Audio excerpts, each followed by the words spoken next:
Secret user కేవలం 20 లక్షల విలువైన ఆ ఆర్నమెంట్స్ ని 1.5 కోటి తీసుకెళ్లడంతో అందరూ ఆశ్చర్యపోతారు.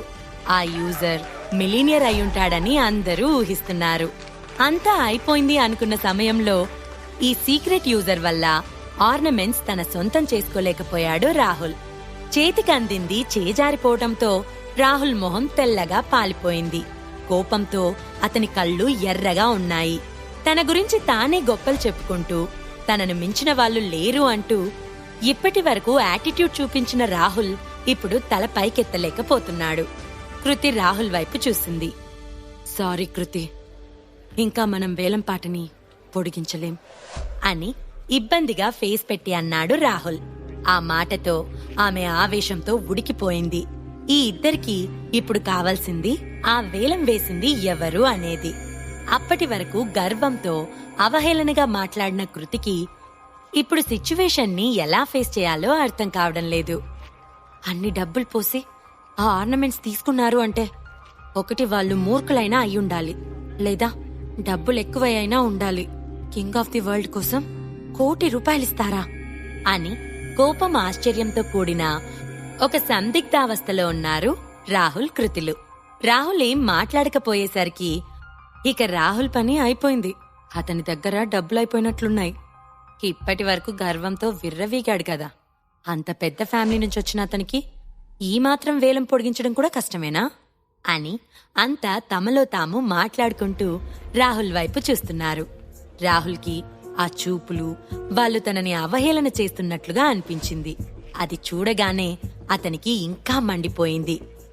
కాసేపటికి హాల్ అంతా కూడా సైలెంట్ అయిపోయింది.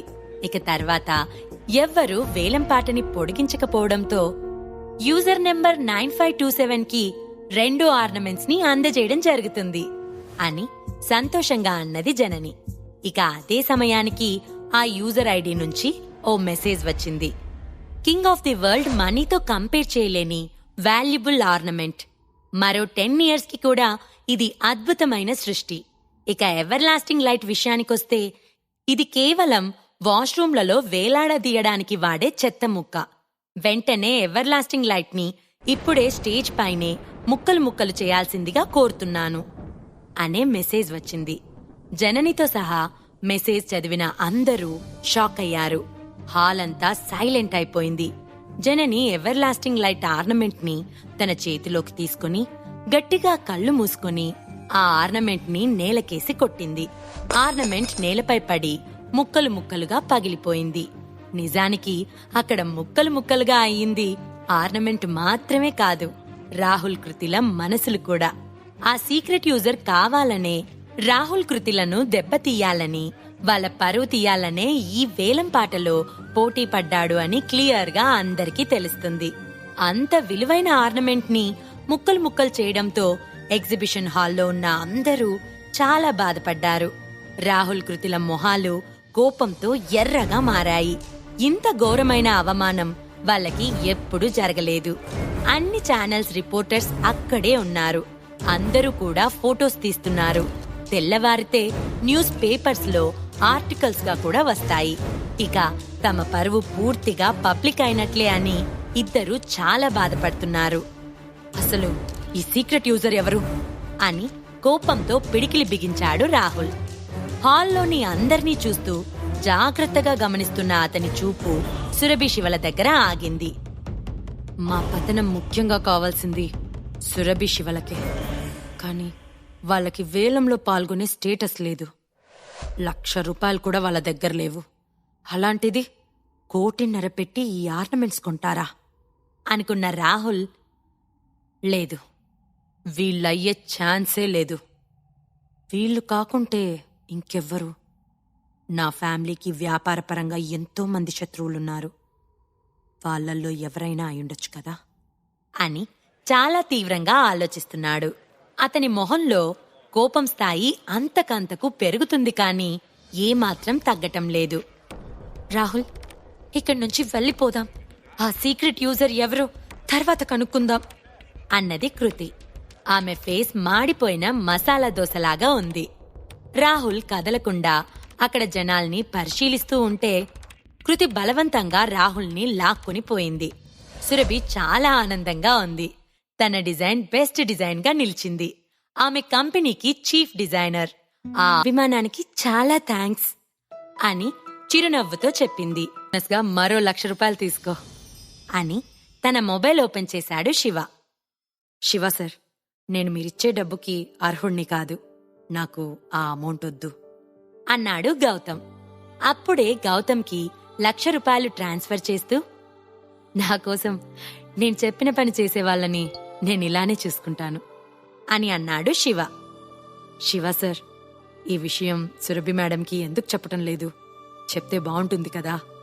మేడం మీతో ఇంకా బావుంటారు కదా అన్నాడు గౌతమ్. నా భార్య నన్నులా ఇష్టపడాలి. నా వెనకున్న ఆస్తి చూసో లేదా బలాన్ని చూసో కాదు కదా అని సీరియస్గా చెప్పాడు శివ. శివ చెప్పింది గౌతమ్కి అర్థమయ్యాక శివ వ్యక్తిత్వం ఇంకా నచ్చింది. శివలో హానెస్టీ, యాటిట్యూడ్ ఎక్కువగా ఉంది అనుకున్నాడు గౌతమ్. శివ స్మోక్ చేయటం అయ్యాక దూరం నుంచి సురభిని నవ్వుతూ చూస్తున్నాడు. ఆమె సంతోషకరమైన మొహం చూస్తుంటే అతనికి ప్రశాంతంగా అనిపించింది. ఇంతలో ఆమె వస్తున్నట్లుగా అనిపించడంతో తను వెళ్లి కార్ డోర్ ఓపెన్ చేశాడు. ఆమె వచ్చి ఆ సీట్లో కూర్చుంది. తర్వాత అతను కారెక్కాడు. గౌతమ్ కార్ స్టార్ట్ చేశాడు.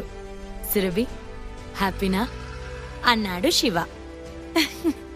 ఫుల్ హ్యాపీ శివ, ఇదంతా నాకు కలలా అనిపిస్తుంది అని మెరిసే కళ్ళతో అన్నది సురభి. శివ ఓ స్మైల్ విసిరాడు. నా పేరు మీడియాలో పెద్ద పెద్ద ఇండస్ట్రీలో మారు మోగిపోతుంది. నన్ను ఇంటర్వ్యూ చేయాలని అందరూ అడుగుతున్నారు. నిజంగా నేను సెలబ్రిటీ అయినట్లే అనిపిస్తుంది. ఆ సీక్రెట్ యూజర్ 9527 ఎవరో కాని అతనికి చాలా థ్యాంక్స్ చెప్పాలి.